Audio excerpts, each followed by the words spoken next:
for 2 years.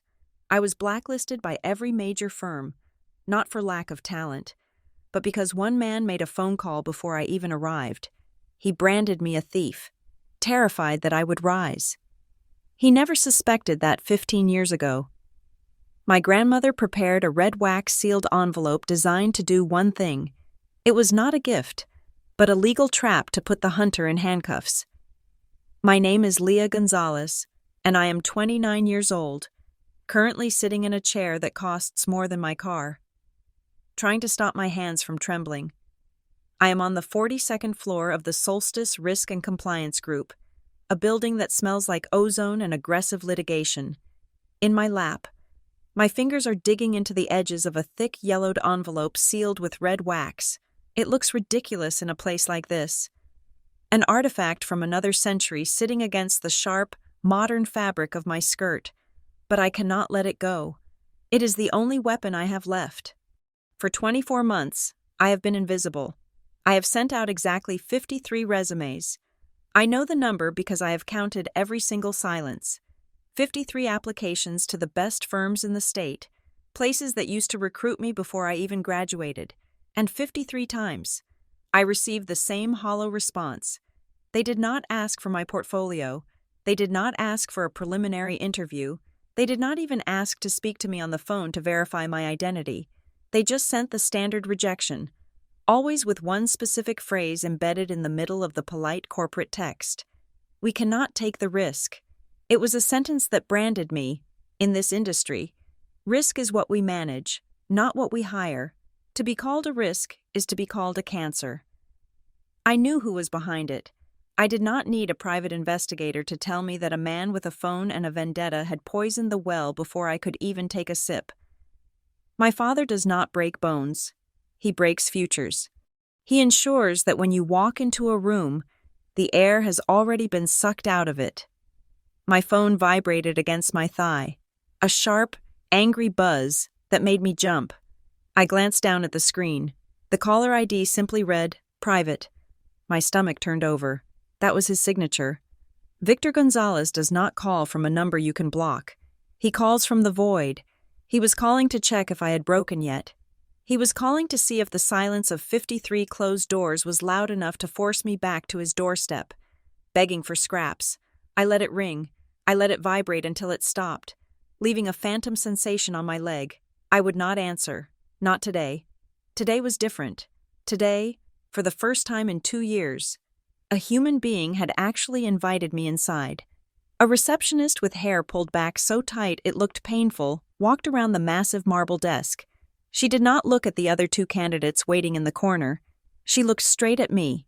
There was something unsettling in her expression, a mixture of curiosity and recognition that I could not place. She lowered her voice, leaning in close enough that I could smell her peppermint tea. "Your grandmother left specific instructions," she whispered. "She said, if you ever came here, we were to invite you in before anyone else." The blood drained from my face. The air conditioning suddenly felt freezing. My grandmother, Rosa, has been dead for 2 years. I have never spoken about her to anyone in the industry, to the world. She was just the silent wife of the great Victor Gonzalez. A footnote in his biography. To me, she was the only reason I survived my childhood. But she had never stepped foot in Solstice. She was a housewife in San Antonio, with a garden full of peppers and a safe full of secrets. How could she have left instructions at one of the most powerful risk management firms in the country? I wanted to ask the receptionist what she meant, but she had already turned away, gesturing toward the double-glass doors. "Ms. Monroe is waiting," she said, and then she returned to her desk as if she had not just delivered a message from the grave. I stood up. My legs felt heavy, like I was walking through water.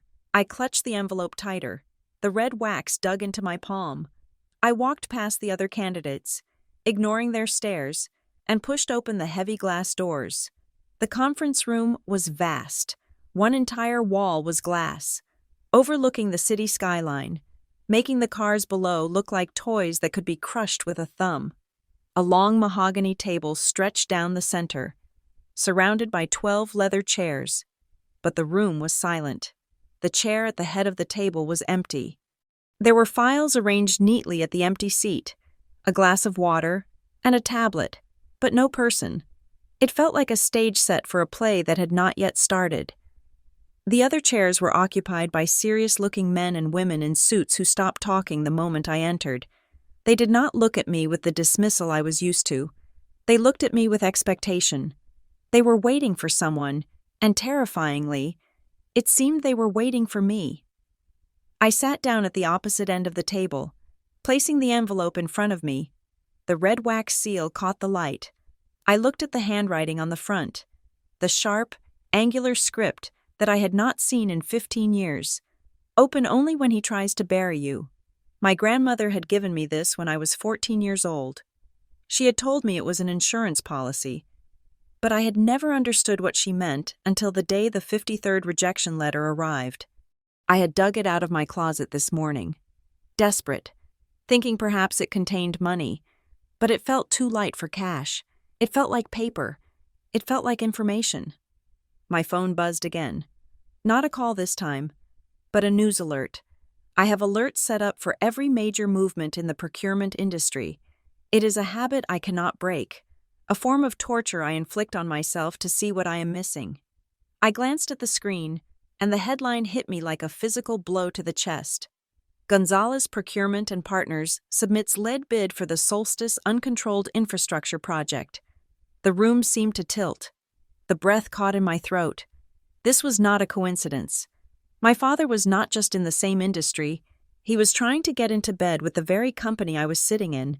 He had submitted a bid to Solstice. He was trying to win a contract here, and suddenly, the rejection letters, the private calls, and the whispered message from the receptionist all collided in my mind. My father was coming here. He was trying to expand his empire into the one place that had just opened its doors to me. I looked at the empty chair at the head of the table, and then down at the envelope. My grandmother knew, 15 years ago. She knew this day would come. She knew he would try to take everything, and she knew exactly where I would be when he did. This was not a job interview. This was an intersection. This was the point on the map where the hunter was about to walk blindly into the sights of the prey he thought he had already killed. I placed my hand flat on the envelope. I did not open it yet. I just waited. For the first time in 2 years, I was not afraid of the phone ringing. I was waiting for the door to open, to understand why a simple envelope feels like a loaded gun in my hands.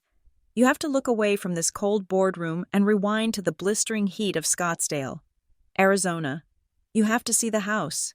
It sits on a hill, a sprawling architectural digest nightmare of glass and beige stucco, surrounded by a lawn that is manicured to within an inch of its life, in a state defined by drought. My father's grass is always offensively green. That lawn is the perfect metaphor for the Gonzalez family. It looks lush and thriving from the street, but it survives only because it sucks the water out of everything around it. My father, Victor Gonzalez, is 57 years old. If you Google him, you will find articles calling him a visionary, a titan of the private procurement sector. The man who built Gonzalez Procurement and Partners from a garage startup into a multi-million-dollar empire. He is the king of connections. He is the man you call when you need a government contract to disappear quietly into the private sector. In photos, he is always smiling, his hand resting possessively on my mother's shoulder or Sabrina's back. He looks like a protector. But inside that house, Victor does not protect, he manages. He treats his wife and daughters like assets in a portfolio, and like any ruthless investor, he cuts whatever does not yield a return. Then there is my mother, Elena. She is 54, though her surgeon has frozen her face at a permanent. Startled 35, she plays her role with the dedication of a method actor. Her job is to smile gently, speak only when spoken to, and nod in agreement with whatever declaration Victor makes at the dinner table. If Victor says the sky is green, Elena will compliment the shade. She is not evil, but her cowardice is a weapon. In every conflict I ever had with my father, she was the Switzerland of our household, maintaining a neutrality that always, inevitably, favored the aggressor. And Sabrina, my little sister, is 25 years old and the undisputed princess of the empire. She was placed into the company straight out of college, given a corner office and a title that sounds important but means nothing. Sabrina is beautiful, pliable, and entirely unthreatening. She is perfect for the brochure. She stands where she is told, smiles at the investors, and never asks questions about where the money comes from or where the bodies are buried.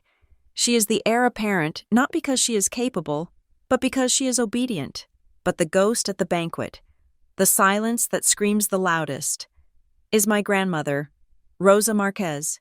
She died 2 years ago. And with her, the last shred of truth in that house was buried. The business magazines love to tell the story of how Victor built the company from nothing, with Rosa as his supportive rock, the woman who made him sandwiches while he coded the algorithms and drafted the contracts. That is a lie. It was Rosa who understood the math. It was Rosa who saw the gaps in the procurement laws in the late 90s. It was Rosa who built the foundational logic that the company still uses today. Victor was just the face. He was the salesman because, back then, nobody was going to hand $1 million contract to a Mexican-American grandmother with an accent. She stepped back to let him step forward.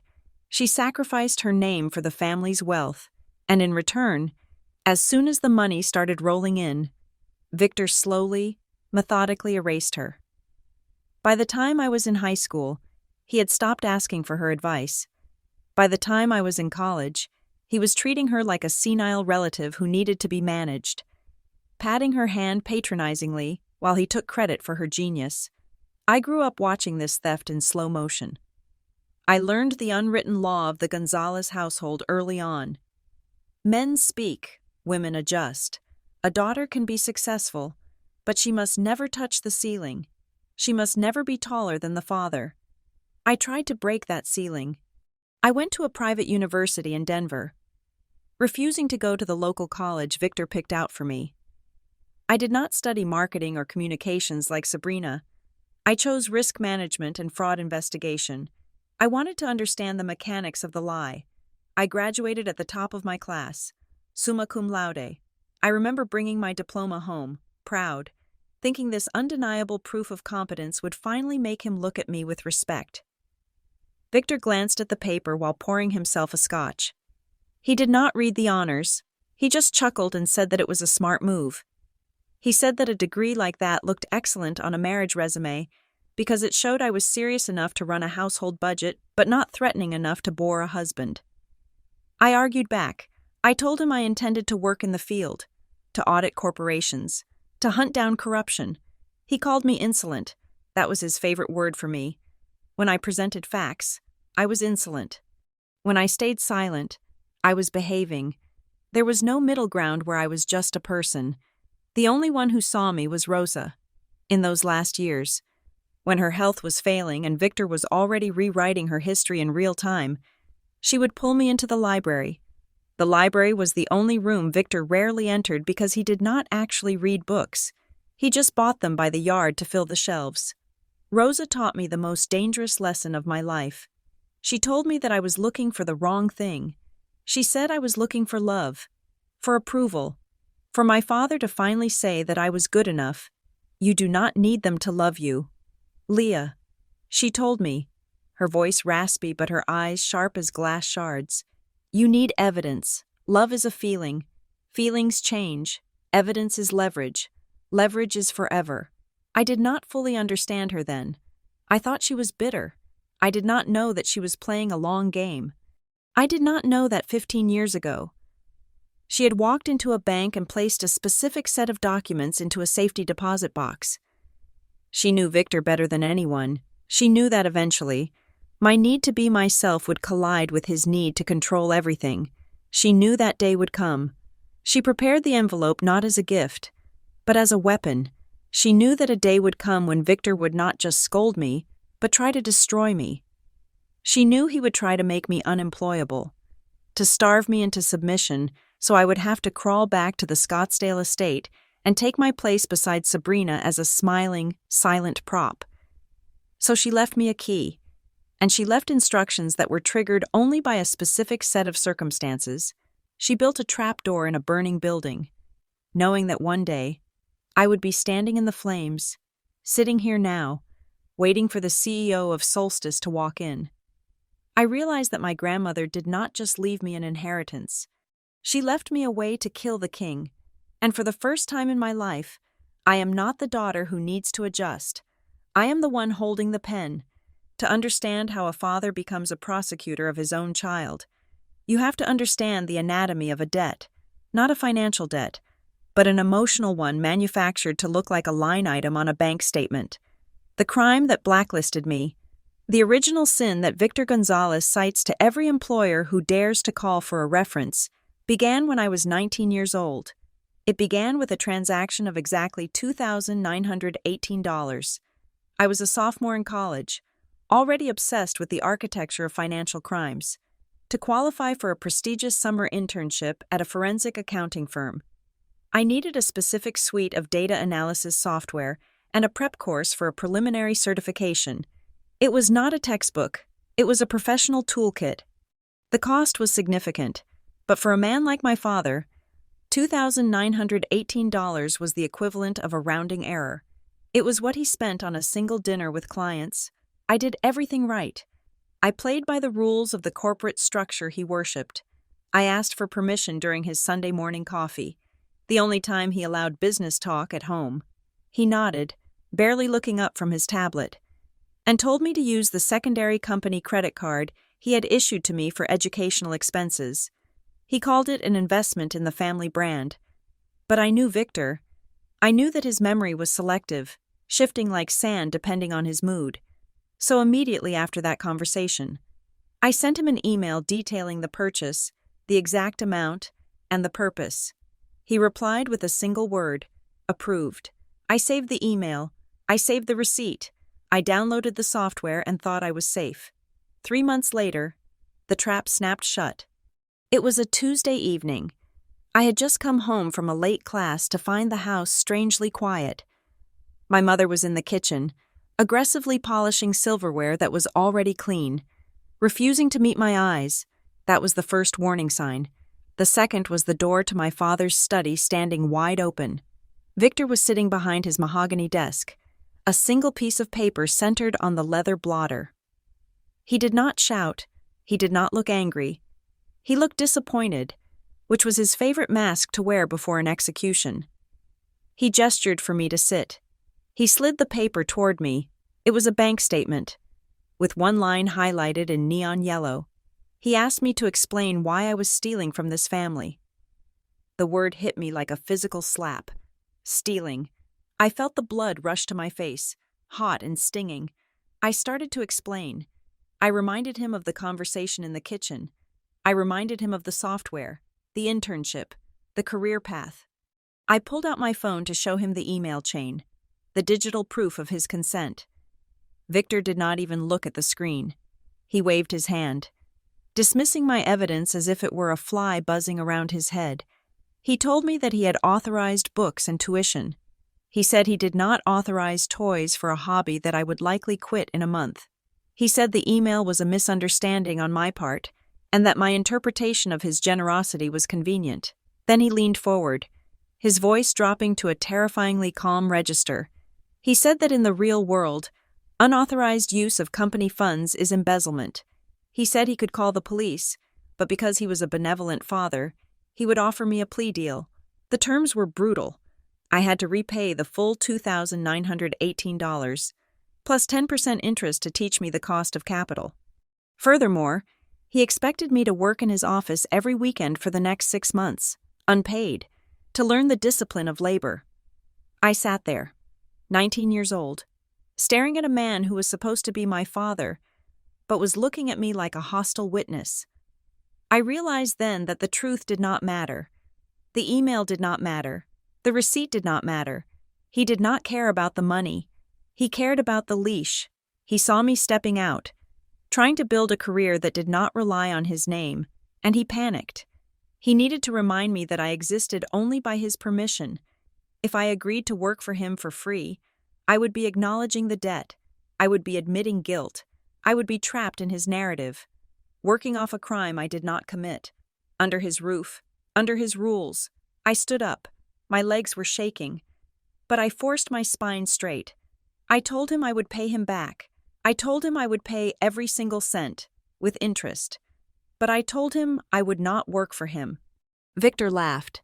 It was a cold, dry sound. He asked how a student intended to generate that kind of capital. He told me I would be back in a week. Begging to take his deal, I walked out of that study and drove straight to a 24-hour diner downtown. I did not go there to eat. I went there to apply for a job. For the next 5 months, I ceased to be a normal college student.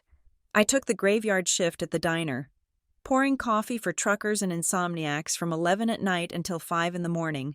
On weekends, I worked catering gigs, hauling heavy trays of food at weddings for people who had the kind of money my father had. I stopped sleeping. I stopped seeing friends. My grades slipped slightly, but I did not care. I had a new major. My major was repayment. I treated the debt like a forensic investigation. I bought a physical ledger. Every tip I earned, every paycheck I cashed, I logged it.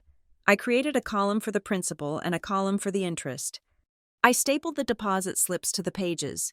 I was building a case file. I was creating a paper trail so dense and undeniable that he could never claim I had missed a penny. It took me 5 months of exhaustion to raise $3,210. When I had the full amount, I did not just transfer it. I went to the bank and got a cashier's check. A cashier's check is final. It is cash on paper. It cannot be disputed. I put the check in an envelope along with a photocopy of my ledger, highlighting the final zero balance. I walked into his study on a Sunday afternoon. He was reading the paper. I placed the envelope on his desk. I did not say a word. I just waited. Victor opened the envelope. He looked at the check. He looked at the ledger. I watched his face, waiting for a flicker of respect. I was waiting for him to acknowledge that his daughter had grit, that she had honor. I wanted him to say he was wrong. He folded the check and slipped it into his pocket. He did not look up. He simply said that it was good. That was it. No apology, no acknowledgement of the 2 jobs, no recognition of the sleepless nights, just a casual dismissal, as if I had simply returned a borrowed book. I felt a hollow space open up in my chest. I had thought paying the money would buy my freedom. I thought it would reset the score, but I was wrong. 2 days later, at dinner, Victor tapped his glass with a spoon to make an announcement. He beamed at Sabrina, who was picking at her salad. He announced that Sabrina was being promoted to project supervisor at the firm. He said she had shown incredible loyalty and aptitude. He said she deserved a new car to commute to her new office. Sabrina had never worked a day in her life. She had barely passed her marketing classes. She did not know the difference between a balance sheet and a menu. I looked at my father, and for the first time, I saw the game board clearly. The $2,918 was never the point. The theft was a fiction. He punished me because I had tried to build something for myself. He rewarded Sabrina because she was content to be built by him. I had paid the debt, but I had not bought my way out. I had only bought clarity. I realized that to Victor Gonzalez, I would never be a partner. I would always be a liability to be managed. And as I watched Sabrina squeal with delight over her unearned reward, I knew that the next time he came for me, money would not be enough to save me. I would need something stronger than a cashier's check. I would need to bankrupt him. I ceased to be a person and became a red flag. That is the only way to describe the 6 months following my departure from home. I did not just lose a job. I lost my standing in the human race. I sent out resumes like desperate prayers, targeting internal audit departments, compliance firms, and fraud investigation units across 3 different states. I was not aiming for the top anymore. I was aiming for entry level. I was aiming for the basement. But the response was a deafening silence. It was not normal. In this industry, with my GPA and my specific skill set in forensic data analysis, I should have at least received a screening call. Instead, I got nothing. Or, if I was lucky, I received a form letter so cold it felt like it had been drafted by a machine designed to crush hope. We have decided to pursue other candidates. It was a college friend. a guy named Marcus who had landed a junior associate role at a mid-sized firm in Denver, who finally told me the truth. We met for coffee, and he looked over his shoulder twice before he spoke. He told me that I was blacklisted. He said that before my resume even hit the hiring manager's desk, a call would come in. It was never formal. It was never written down. It was just a friendly check-in from a senior partner at Gonzalez Procurement, mentioning casually that Leah Gonzalez was a moral liability or an ethical risk. My father did not need to break my legs to stop me from running. He just used the telephone. He was systematically starving me out of the profession. I ran out of savings in 4 months. I could not stay in Denver. The city felt like a fishbowl where everyone was watching me drown. I packed my car and drove south, watching the landscape turn from green to brown to red. I ended up in Albuquerque, New Mexico. It was far enough away that the name Gonzalez did not immediately open doors, but it was also far enough that his shadow might be a little thinner. I did not apply to firms there. I applied to a place called the Night Owl, a 24-hour diner that smelled permanently of bacon grease and stale coffee. The owner was a woman named Nina Parker. She was 46 years old, with eyes that had seen everything and a scar running through her left eyebrow. She looked at my resume, which I had stripped of all my academic honors, and then she looked at my hands. They were soft. They were the hands of a girl who typed on keyboards, not a girl who scrubbed griddles. Nina did not ask for references. She asked me a question that stopped me cold. She asked if I was hiding from the law or hiding from a man. I told her neither. I told her I was hiding from a reputation I did not earn. Nina nodded. She told me she used to be a finance manager for a car dealership chain until her husband gambled away the inventory and pinned the negligence on her. She understood what it meant to be erased. She leaned across the counter and asked me if I wanted to survive or if I wanted to return. I told her I just wanted to pay rent, so I became a waitress. I learned to balance 4 plates on one arm. I learned that the drunk crowd at 2 a.m. tips better than the church crowd on Sunday. I learned to smile when my feet were bleeding. But I did not stop being who I was. My body was serving pancakes, but my brain was still hunting for patterns. At night, in my cramped studio apartment that smelled like the neighbors' cigarettes, I kept working. I did not have client files, so I downloaded public bid data from government websites. I built models on a refurbished laptop that overheated if I ran it for more than an hour. I analyzed procurement patterns, looking for the telltale spikes in pricing that indicated bid rigging. It was an obsession. It was the only way I could remind myself that I was still Leah Gonzalez, the fraud investigator, and not just Leah, the girl who refilled the ketchup bottles. One night, during a slow shift, I made the mistake of opening social media. I usually avoided it, but loneliness is a powerful drug. The first thing I saw was a photo of Sabrina. She was standing in a hard hat that looked brand new, holding a shovel at a groundbreaking ceremony for a massive municipal project. She was smiling that vacant, pretty smile. The caption read, "Building the future. So proud to continue the family legacy." Family legacy. I felt bile rise in my throat. She was building a legacy on the grave of my career. She was playing the role of the competent heir while I was scraping gum off the underside of a table 300 miles away. Then I saw the article linked below her post. It was a profile in a trade journal. The headline called "Victor Gonzalez, the Master of Contract Transparency." The article praised his firm for its spotless record and his personal dedication to ethical business practices. I laughed out loud in the middle of the empty diner. It was a harsh, jagged sound. Transparency. My father's version of transparency was invisible ink. He was praised for being clean because he was an expert at washing away the dirt, and I was the dirt he had washed away most thoroughly. Nina walked out from the kitchen, wiping her hands on a rag. She looked at me, then at the phone in my hand. She did not ask what was wrong. She just poured me a fresh cup of coffee and said something I would never forget. She said that they can only bury you if you agree to lie still. I looked at her. I had been lying still. I had been hiding in Albuquerque, waiting for the storm to pass. But the storm was not weather. The storm was a man, and he would never stop raining on me until I drowned. I went back to my apartment that night, but I did not sleep. I opened my laptop. I stared at the blinking cursor, and then a notification pinged in my inbox. It was not a rejection letter. It was not a bill. It was an email from a domain I recognized immediately. Solstice Risk and Compliance Group. My heart hammered against my ribs. I had not applied to Solstice. They were too big, too exclusive. They were the gold standard.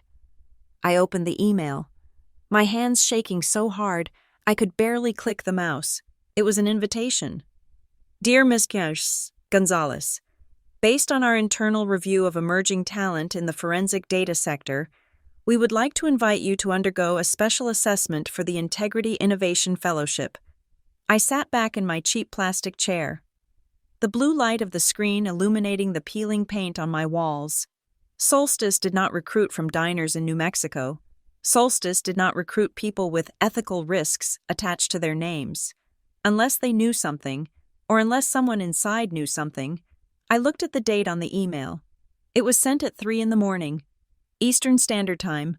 I did not know it then, but the game had just changed. I was done surviving. It was time to return. To understand why I'm sitting in this glass room at Solstice, risking everything on a gamble, you have to go back to the summer I turned 14. You have to smell the dry heat of San Antonio, Texas, and the scent of old paper that permeated my grandmother's house like a heavy perfume, while other girls my age were learning how to apply eyeliner or obsessing over boys at the community pool. I was sitting at a heavy oak table in a room with drawn blinds, watching dust motes dance in the sliver of light that cut through the darkness. My grandmother, Rosa Marquez, was not a woman who baked cookies. She did not knit. She did not tell fairy tales. She told the truth, which was often far more terrifying. Rosa was the invisible engine of our family. In public, she was the silent wife, the woman who stood a step behind Victor Gonzalez in every photograph. But in that room in San Antonio, she was the architect. She had boxes of files that she kept locked in a fireproof cabinet, copies of contracts, ledgers, and meeting minutes that dated back decades.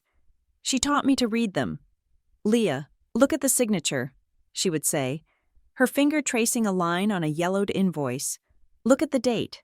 The work was finished on the 10th, but the payment was authorized on the 8th. What does that tell you?"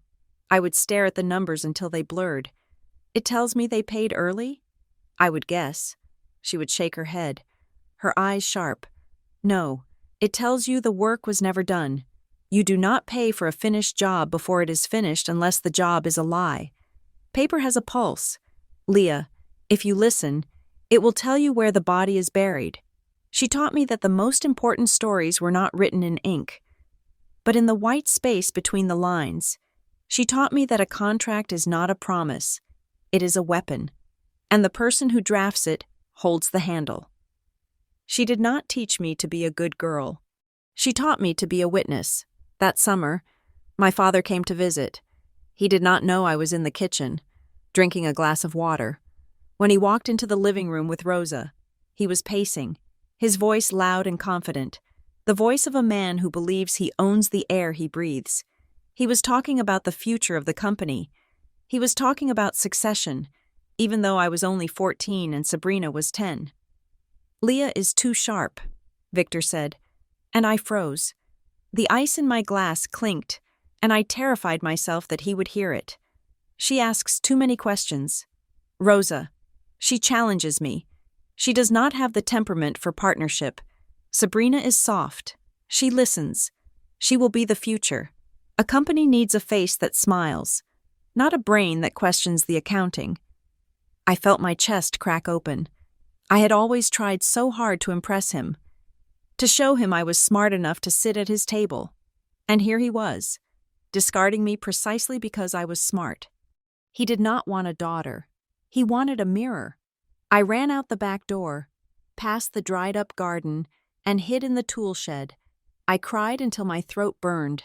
I cried for the injustice of it, for the realization that my own father saw my intelligence as a defect. Rosa found me an hour later, She did not hug me. She did not tell me that he didn't mean it, or that he loved me deep down. She sat on a crate next to me and waited for me to stop shaking. "Do you want to cry? Or do you want to win?" she asked. I looked up at her, wiping my nose on my sleeve. "I want him to see me." I said. "He sees you," she replied. "That is why he is afraid of you. He wants to write your story. Leah.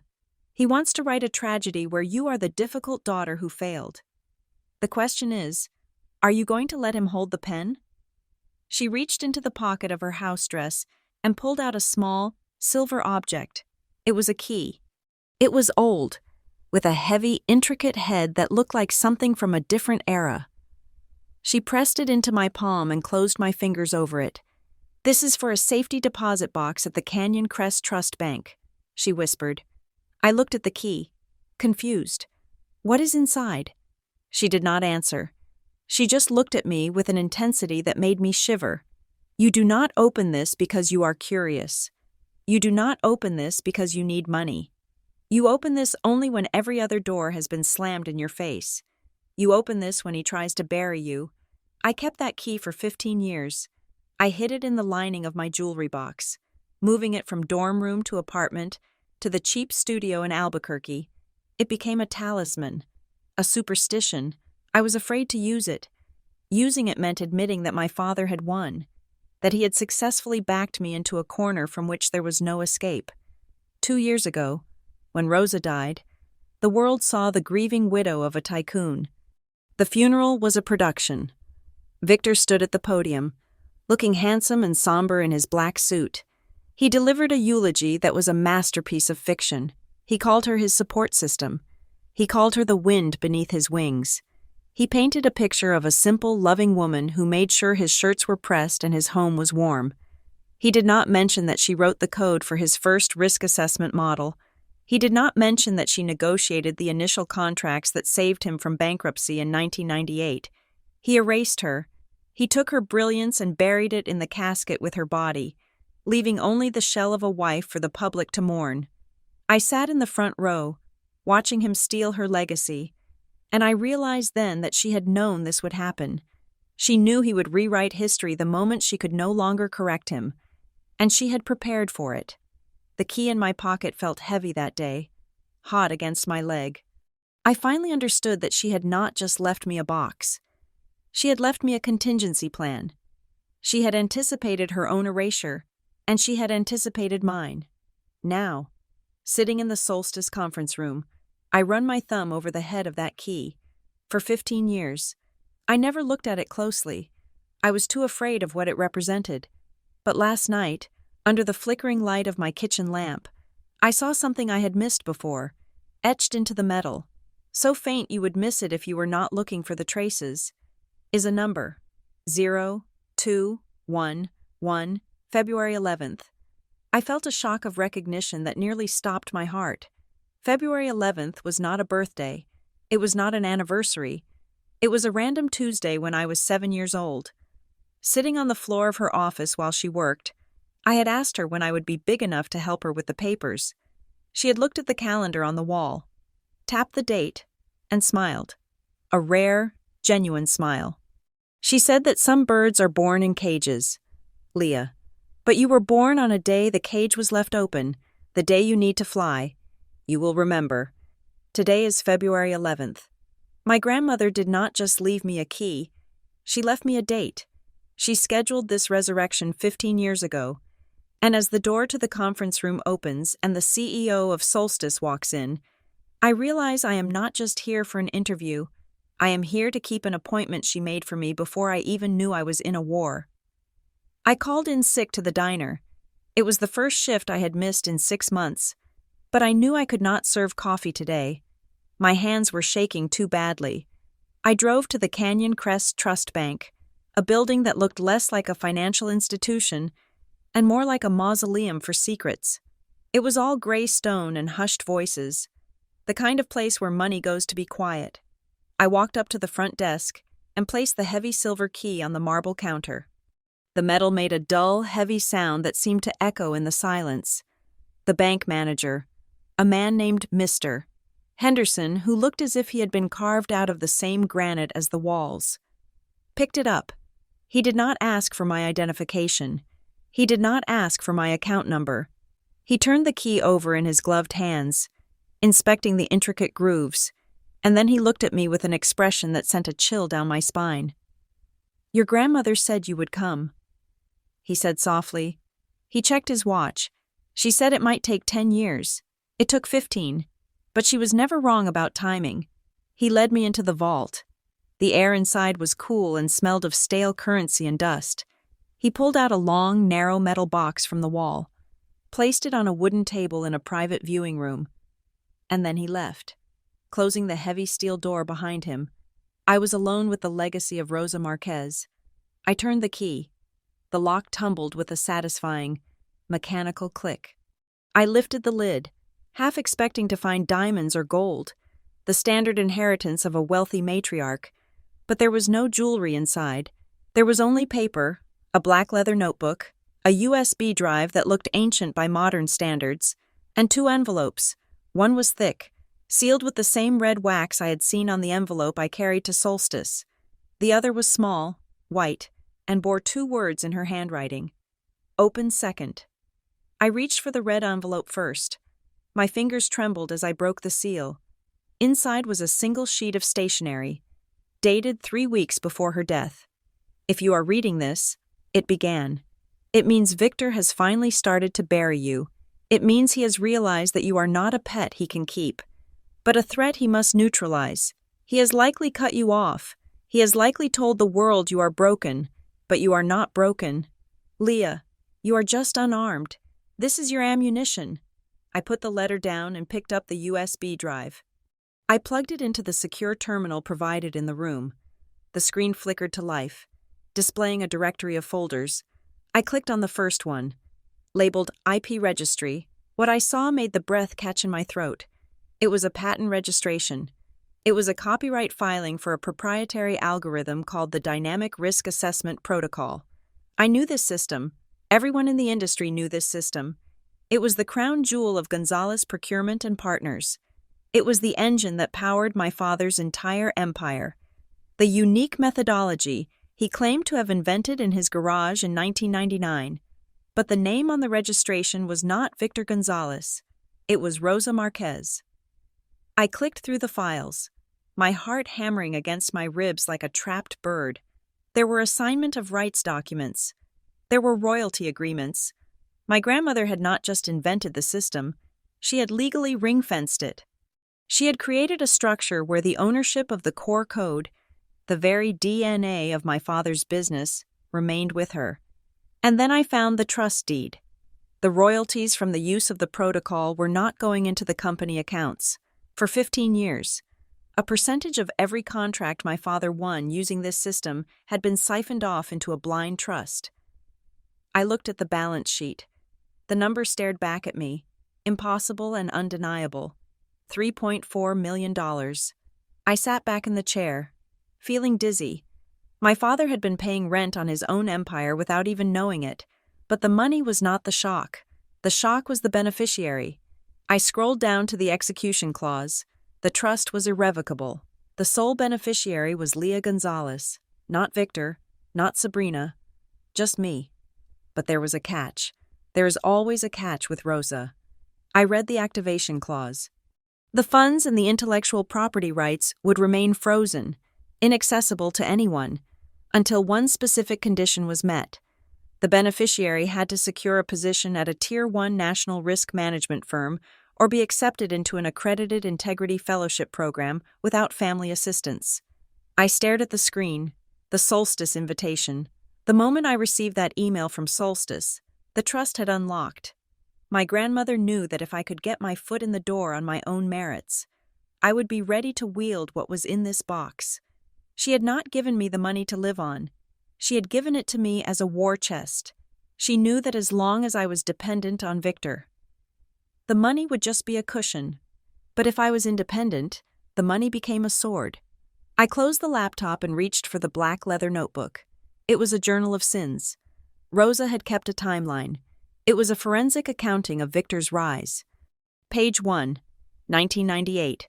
Victor forges Rosa's signature on a loan application. Page 10, 2003. Victor changes the credits on the company website, removing her name from the founder's page. Page 50.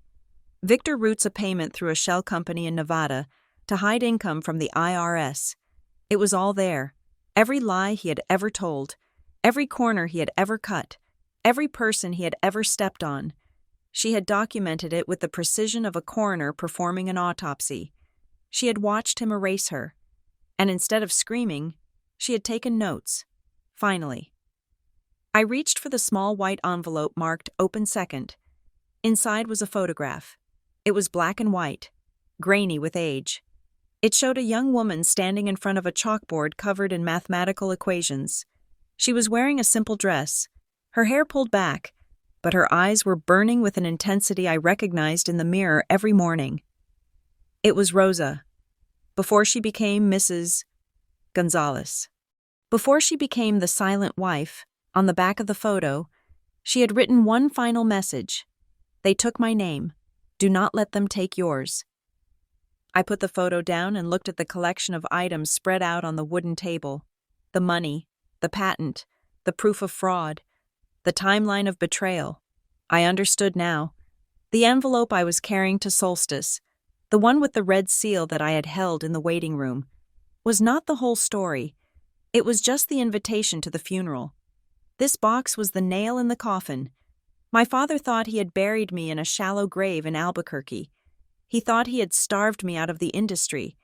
He did not know that by pushing me away, he had pushed me right into the one place where I could destroy him. I was not just a job applicant anymore.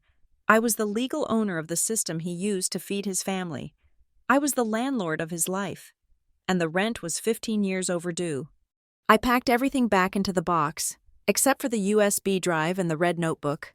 I stood up, smoothed my skirt, and walked out of the vault. The bank manager was waiting for me. He nodded once, a silent acknowledgement that the transaction was complete. I walked out into the blinding Texas sun. I had an interview to get to, and for the first time in 2 years, I was not walking into a room hoping for a chance. I was walking in to collect a debt. The air in the boardroom of Solstice Risk and Compliance Group was so still that I could hear the hum of the hard drives in the server rack hidden behind the mahogany paneling. The 12 people sitting around the table were not looking at their tablets anymore. They were looking at me. It was not the look of judgment I had become accustomed to over the last 2 years. It was a look of anticipation, the kind of silence that falls over a courtroom right before a verdict is read. Then the double doors at the far end of the room swung open. Rowan Monroe walked in.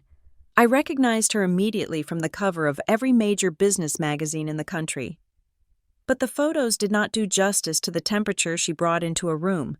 She was 58 years old, wearing a suit that cost more than my father's car. Cut with a precision that suggested she did not tolerate loose threads in her clothes or her company. She did not apologize for being late. She did not smile. She walked to the empty chair at the head of the table, placed a single thin file folder on the glass surface, and sat down. She looked at me for a long, uncomfortably silent 10 seconds. Her eyes were a pale, icy gray, devoid of any warmth. "Your father called me," she said. Her voice was not loud, but it carried to every corner of the room. My stomach dropped. The envelope in my lap suddenly felt heavy, like a stone dragging me to the bottom of a lake. I had walked in here feeling armed, feeling ready, but the mere mention of Victor Gonzalez was enough to trigger the reflex of fear I had lived with for 2 years. I assumed this was the end. I assumed she was about to deliver the polite speech about conflict of interest and show me the door. "He called me 18 months ago," Rowan continued, her gaze never wavering from mine. "He wanted to warn me. He told me that his daughter was a liability. He used the word thief. He said you lack the moral constitution for high-level compliance work." I gripped the edge of the table. "I did not steal anything," I said, my voice steady despite the shaking in my hands. Rowan did not respond to my defense. Instead, she tapped the glass surface of the table, waking up the integrated screen. We record every call that comes into the executive line. Ms. Gonzalez, it is a policy regarding external influence attempts. Would you like to hear it? Before I could answer, she pressed a button. My father's voice filled the room. It was smooth, charming. The voice he used for golf course deals and charity galas. Rowan, I am just looking out for you. Leah is bright. Sure, but she has a history of financial irregularity. Family matters. You understand. We handled it internally, but I would hate to see a firm of your caliber take on unnecessary risk. The recording clicked off. The silence that followed was suffocating. Hearing him casually dismantle my life, using a tone of faux concern to ensure I would never work again, made my blood run cold. He sounded so reasonable. He sounded like a good father protecting a friend from a bad investment. Rowan leaned back in her chair. Most CEOs would have taken that call and flagged your file, "Do not hire." It is the safe play, and Solstice is built on safety. She paused, letting the weight of the word hang there. But there is a flaw in your father's assessment, she said. He assumes that I do not know the difference between a warning and a threat, and he assumes that I have forgotten who taught me how to tell the difference. She slid the file folder across the table toward me. I opened it. Inside was not my resume. It was a picture of a young Rowan Monroe, maybe 25 years old, standing next to a woman in a garden in San Antonio. My breath caught. The woman was Rosa Marquez. Your grandmother was my first mentor, Rowan said, her voice softening by a fraction of a degree. 30 years ago, I was fired from my first junior analyst position because I refused to sign off on a corrupt municipal bond deal. I was labeled difficult, I was blacklisted, I was 28, broke, and angry. Rosa found me. She did not give me money. She gave me work. She taught me that integrity is expensive, but it is the only asset that does not depreciate. I looked up at Rowan, stunned. My grandmother had never mentioned this. She had never told me that the CEO of the most powerful risk management firm in the hemisphere was one of her protégés. Victor thinks he built this industry, Rowan said, a flash of contempt crossing her face. He thinks it runs on handshakes and favors. Rosa knew it runs on proof. When your father called me, I did not hear a warning. I heard a man terrified that his daughter was exactly like her grandmother. She closed the file. I am not going to give you this fellowship because of Rosa. I do not do favors. Favors are debts, and I do not like debt. I am going to give you a chance to prove that he was lying. Show me what you have been doing in that diner in Albuquerque. I reached into my bag and pulled out my laptop. I did not have a polished presentation. I did not have graphics. I had raw data. I connected to the main screen and brought up the models I had been building between shifts at the Night Owl. For the next 20 minutes, the room was silent except for my voice. I walked them through a predictive model I had coded to detect bid rigging and municipal waste contracts. I showed them how I cross-referenced public utility records with shell company registrations to find ghost vendors. I showed them a pattern I had discovered in 3 major state contracts where the winning bid was always exactly 0.5% lower than the average. A statistical anomaly that suggested insider information. When I finished, I looked around the table. The skepticism was gone. The board members were leaning forward. The chief technical officer was squinting at my code with open admiration. This is not entry-level work, one of the senior partners muttered. This is level 4 forensic auditing. Rowan silenced him with a hand gesture. She looked at me, and for the first time, there was a glimmer of approval in her gray eyes. You did this without access to proprietary databases? She asked. I used public records and a laptop I bought at a pawn shop for $100. I replied. Rowan nodded slowly. We invited you here for the Integrity Innovation Fellowship. It is a 1-year program for promising graduates. It comes with a stipend of $60,000 and a mentorship. She paused. I held my breath. But looking at this, she gestured to the screen. I think the fellowship would be a waste of your time, and frankly, it would be a waste of my resources. You do not need to learn how to spot a lie. You need a target. She tapped a command on her tablet, and a new document appeared on the main screen. It was a massive government contract file. The header read, Federal Infrastructure Resilience Project, Southwest Region. This is the largest infrastructure audit Solstice has ever undertaken. Rowan said, the contract value is $450 million. We are the external compliance monitor. We decide who gets the bid and who gets red flagged. She looked me dead in the eye. The leading bidder for the primary supply chain contract is Gonzalez Procurement and Partners. The air left my lungs. My father. This was the project he was betting everything on. This was the big win he had been bragging about in the trade press. Rowan leaned forward, her hands clasped on the table. Your father is very confident. He has the political connections. He has the lowest price. On paper. He looks perfect, but we suspect his numbers are impossible. We suspect he is subsidizing the bid with off-book capital to undercut the competition, planning to recoup the losses through change orders once the contract is signed. It is a classic move, but we cannot prove it. She pushed a contract across the table toward me. It was not a fellowship agreement. It was an employment contract.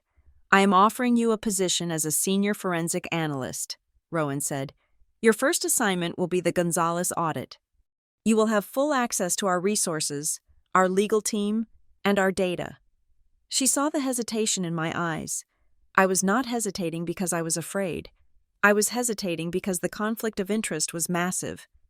I know what you are thinking, Rowan said. You are thinking this is personal. You are thinking this is revenge. She stood up and walked to the window, looking out at the city skyline. Do not make it revenge. Leah, revenge is emotional. Revenge makes you sloppy. Victor destroys people because he is emotional. He destroys them to feed his ego. You are not going to do that. You are just going to do your job. You are going to look at the numbers. You are going to follow the money. If he is clean, he gets the contract. If he is dirty, the truth cuts on its own. She turned back to me. The question is not whether you want to hurt him. The question is whether you are strong enough to be the one holding the knife when the truth comes out. I looked down at the contract. The salary was $140,000 a year, but the money did not matter. What mattered was the access. What mattered was the authority. What mattered was that for the first time in 2 years, someone was handing me a weapon instead of a shield. I thought about the $2,918 he had accused me of stealing. I thought about the red wax seal on the envelope in my bag.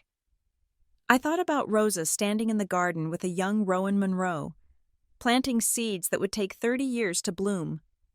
I picked up the pen. I will take the job, I said. I signed my name on the bottom line. The ink was black and permanent. Rowan nodded, her expression unreadable.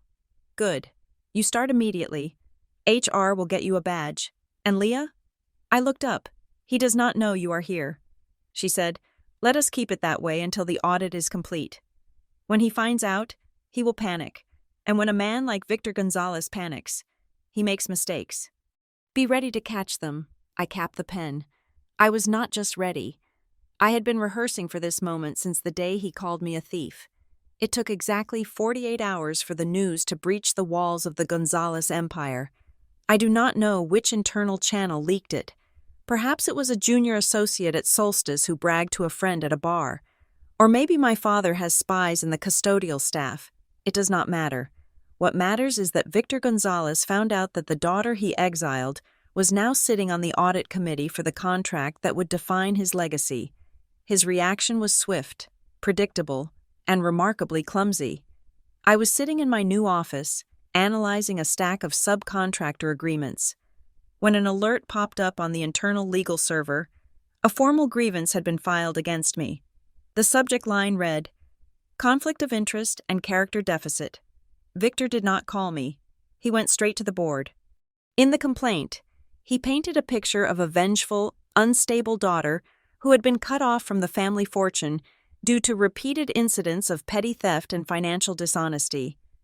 He argued that my presence on the audit team was a direct violation of ethical standards and demanded my immediate recusal. 18 months ago, that letter would have ended me. But Solstice operates on a different frequency. Here, an accusation is just a claim until it is backed by data. Rowan Monroe called me into her office 10 minutes later. She held the complaint between two fingers like it was a soiled napkin. "He demands we fire you," Rowan said, her voice flat.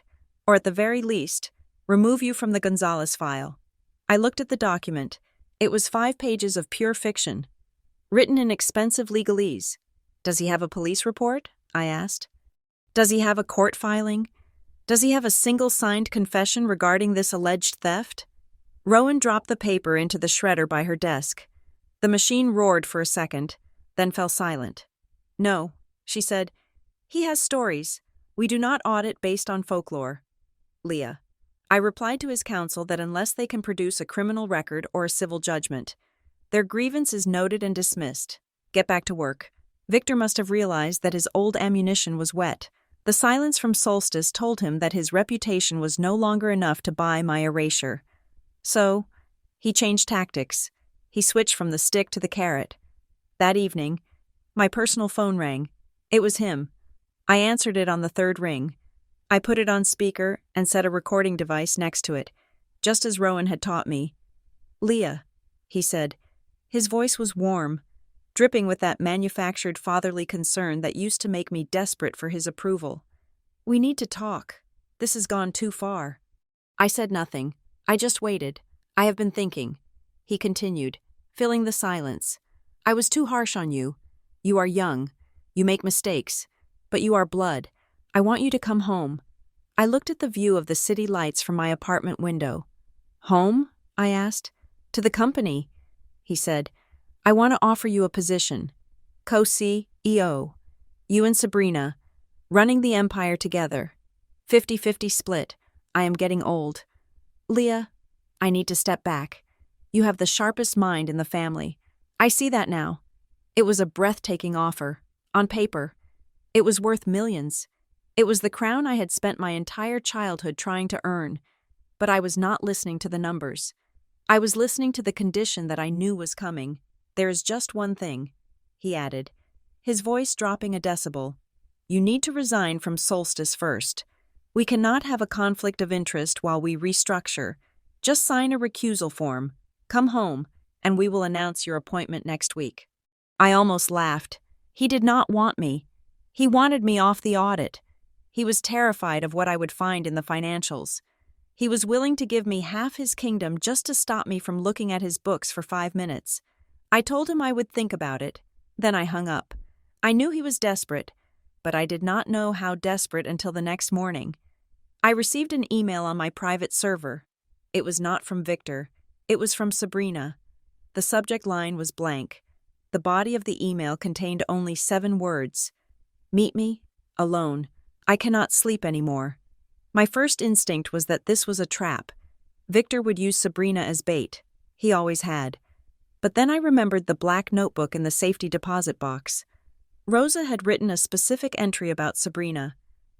"The golden child is often just a victim who gets rewarded for bleeding." I replied with a time and a location. I did not choose a fancy restaurant. I chose the one place where the Gonzalez family had no power. I drove 4 hours back to Albuquerque, to the Night Owl Diner. When I walked in, the smell of grease and sanitizer hit me like a memory.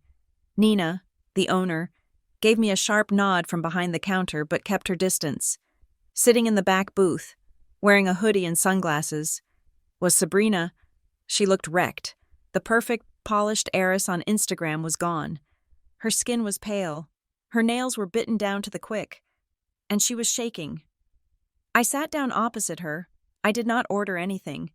She slid a manila envelope across the Formica table. Her hands were trembling so bad the paper made a scratching sound against the surface. "He makes me sign things." "Leah," she whispered. Her eyes were wide and red-rimmed. "Every day. He puts piles of documents in front of me. Contracts, affidavits, transfers of assets. He says it is just standard procedure. He says I am the face of the future." I looked at her. "Do you read them?" I asked. She laughed, a jagged, broken sound. "I do not understand them. You know I don't. I studied fashion marketing." "Leah, I do not know what a derivative hedge is. I do not know what a shell corporation is. But he stands there, and he smiles, and he says, If I do not sign, the whole family loses everything."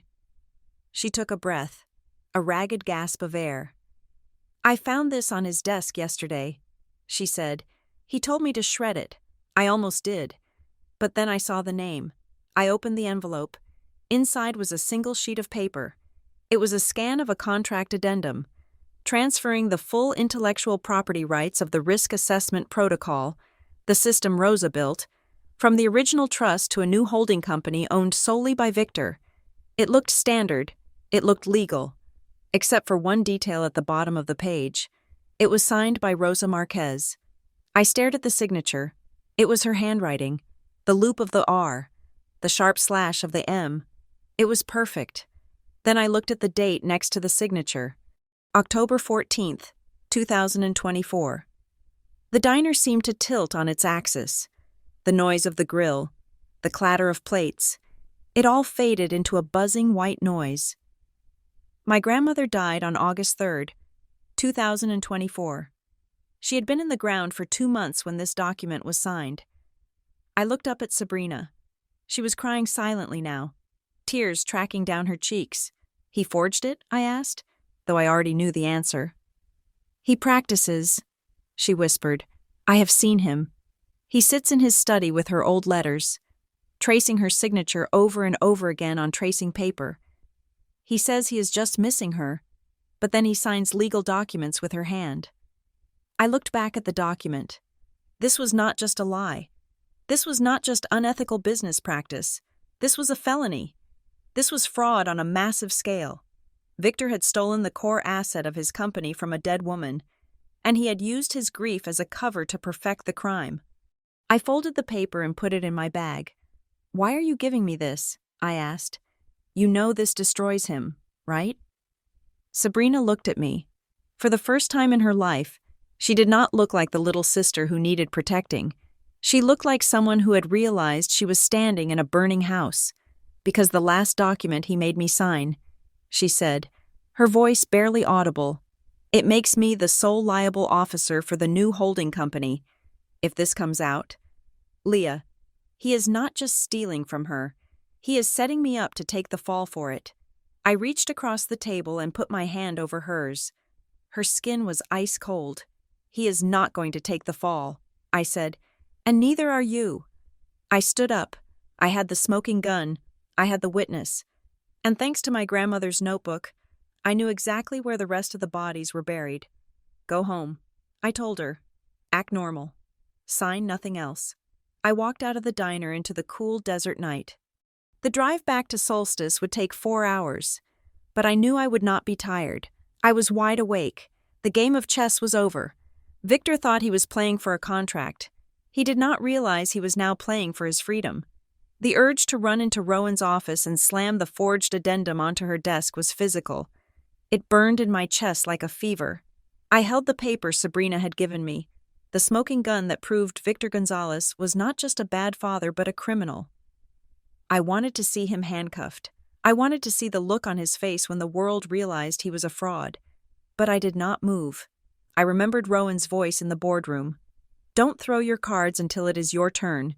If I acted now, out of anger, Victor would claim it was a family dispute. He would claim Sabrina was confused or mentally unstable. He would spin the narrative before I could finish a sentence. To kill a king, you do not just need a weapon, you need a courtroom." I put the document in my safe and picked up the phone. I dialed a number that was written on the inside cover of my grandmother's black notebook. It rang twice before a man answered. His voice was gravelly, professional, and sounded like he had been expecting this call since the day Rosa Marquez died. "This is Miles Carver," he said. I told him who I was. I told him about the Solstice Fellowship. I told him about the USB drive in the safety deposit box and the forged signature Sabrina had just handed me. There was a long silence on the other end of the line. "I have been waiting for 2 years. Leah," Miles said finally. "Rosa gave me strict instructions. I was not allowed to contact you. You had to find the courage to find me. If you are calling, it means you have the evidence." I met Miles an hour later at a quiet coffee shop far away from the financial district. He was a man in his 60s, wearing a suit that had gone out of style 20 years ago but was pressed to perfection. He studied the scan of the forged addendum, then the original trust documents pulled from the USB drive. He didn't smile, but a hard, unsettling clarity sharpened in his eyes.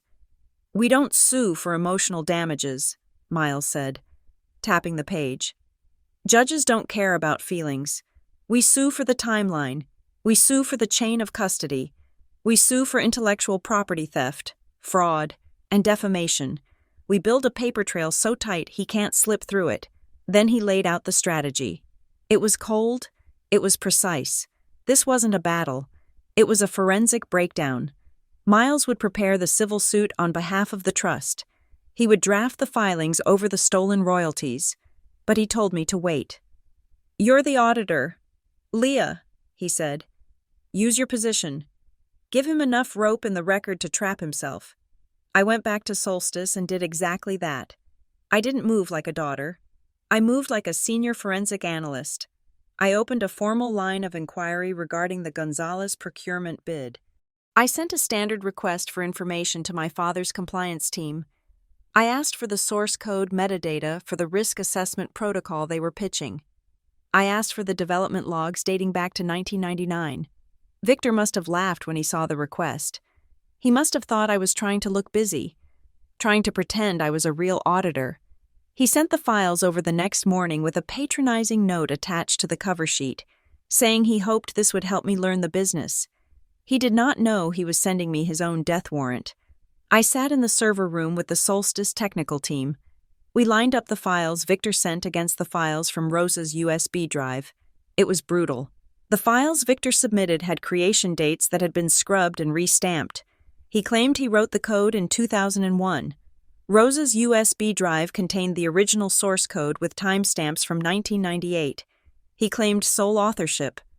Her files contained email threads from him asking her how to fix bugs in the logic. The metadata did not lie. The headers on his emails contradicted the logs in his own submission. He had gotten lazy. He had been lying for so long he thought the truth had simply ceased to exist. I compiled the discrepancies into a preliminary report. I walked into Rowan's office and placed it on her desk. Rowan read it in silence. She turned the pages slowly. When she finished, she looked up. "This is not just non-compliance," she said. "This is criminal fraud." She picked up her phone. She did not call the police. She called the head of the Solstice internal legal team and a contact at the private contract oversight agency. "Green light," she said. "Prepare the final dossier. We are moving to the next phase." Victor sensed the shift. He did not know about the evidence, but he knew the silence from Solstice was dangerous. He tried to call me again, but I had blocked his number. So he played his last emotional card. He made my mother call me. Seeing Elena's name on my phone screen made my chest ache. I knew she was innocent in her own way, a victim of her own passivity, but I also knew she was his mouthpiece. I answered. "Leah," she said, her voice trembling. "Please, your father is so stressed. He is not sleeping. He says you are holding up the contract just to hurt him. He says you are being vindictive." I turned on the recording app on my work phone. "I am doing my job." "Mom," I said calmly, "I am verifying the data." "Leah, stop it," she pleaded. "Just sign the papers. Just let him have this. You know how he is. He has always been like this. He did this kind of thing even when Rosa was alive. And she never made a scene. She just fixed it. Why can't you just fix it?" I froze. "Repeat that, Mom," I said softly. "He did what when Rosa was alive?" She sniffled. "He always moved the numbers around. Leah, he always put his name on her work. She let him do it because she loved the family. She knew her place. Why can't you know yours?" I closed my eyes. My mother thought she was appealing to my sense of duty. She did not realize she had just given me a recorded testimony of a pattern of behavior spanning decades. She had confirmed that Victor's fraud was not a one-time lapse. It was the foundation of our entire life. "I am sorry." "Mom," I said, "I have to go." I saved the recording and added it to the digital case file. I did not feel triumph. I felt a cold, hard resolve. Then came the final piece. An hour later, an email arrived from Sabrina. It was a forward of a message Victor had sent to the entire executive team at Gonzalez Procurement that morning. Subject: cleanup. Ensure all previous versions of the IP documentation are deleted from the local servers. We only keep the version dated October 2024. Wipe the backups. I want no legacy data confusing the audit. He was ordering the destruction of evidence. I forwarded the email to Miles Carver and Rowan Monroe. Within 10 minutes, Rowan was standing at my desk. "That is it?" she said. "That is the obstruction charge." She looked at the calendar on the wall. "We are not going to arrest him yet," she said. "We are going to finish the game." She turned to her assistant. "Send an invitation to Victor Gonzalez. Tell him he has made the final shortlist. Tell him the board would like him to come in personally on Friday for a final presentation to clarify some minor technical details. Tell him we are ready to sign." I looked at Rowan. "He thinks he has won," I said. Rowan smiled, but there was no humor in it. It was the smile of a predator who has just heard the trap snap shut. "Exactly," she said. "Let him wear his best suit. Let him think he is coming to a coronation. It is always polite to let a man dress up for his own execution." The conference room doors swung open, and Victor Gonzalez walked in. He was wearing a navy blue bespoke suit that probably cost more than my first car, and he carried himself with the easy, rolling confidence of a man who has never been told no. He smiled at the board members, nodded at Rowan Monroe, and then his eyes landed on me. For a fraction of a second, his step faltered. It was the only crack in his armor, but I saw it. He recovered instantly, masking the shock with a look of disappointed paternal concern. He thought he was walking into a coronation. He thought he was here to shake hands, sign the $450 million contract, and solidify his legacy. He did not know he was walking into an arraignment. He took the seat opposite me. He did not say hello. He turned directly to Rowan, his voice smooth and resonant. "Rowan," he said, gesturing vaguely in my direction. "I am surprised. I thought we discussed the liability issues regarding my daughter. I warned you about her history 18 months ago. It is a matter of professional integrity. I cannot in good conscience proceed with a compliance audit if the auditor herself has a record of theft." The room went deadly silent. This was his move. It was the same move he had used on 53 other employers. He was trying to suffocate my credibility before I could take a breath. I sat perfectly still. I did not look down. I did not fidget. I was not the 19-year-old girl crying in his study anymore. I was a senior forensic analyst at Solstice, and I was holding the gavel. Rowan did not blink. She leaned forward, her hands clasped on the table. "That is a serious accusation." "Victor," she said, her voice dangerously calm. "Do you have evidence?" Victor scoffed, a dismissive sound that echoed in the glass room. "Evidence? She is my daughter. I handled it internally to spare her the embarrassment of a criminal record. My word should be sufficient." Rowan looked at him for a long moment, then turned to me. "Leah?" I reached into my leather portfolio and pulled out the red wax-sealed envelope. It looked ancient against the sleek, modern surface of the conference table. I placed it in the center, directly between my father and me. "I have evidence," I said. Victor stared at the envelope. I saw a flicker of recognition in his eyes. He knew that wax. He knew that handwriting. It was the ghost of the woman he had erased. I broke the seal. The sound was sharp, like a bone snapping. I laid the documents out one by one, treating them not like emotional artifacts, but like exhibits in a murder trial. "Exhibit A," I said, my voice steady. "The original intellectual property registration for the Dynamic Risk Assessment Protocol, dated 1999. The registrant is Rosa Marquez, not Victor Gonzalez." I slid the paper toward him. He did not touch it. His face had gone pale. "Exhibit B," I continued, "the deed to the Marquez Blind Trust. It contains the accumulated royalties for the use of that protocol over the last 15 years. The current balance is $3.4 million. Victor's eyes darted around the room. "This is a family matter," he stammered. his charm evaporating. "This is a private misunderstanding regarding estate planning." "Exhibit C?"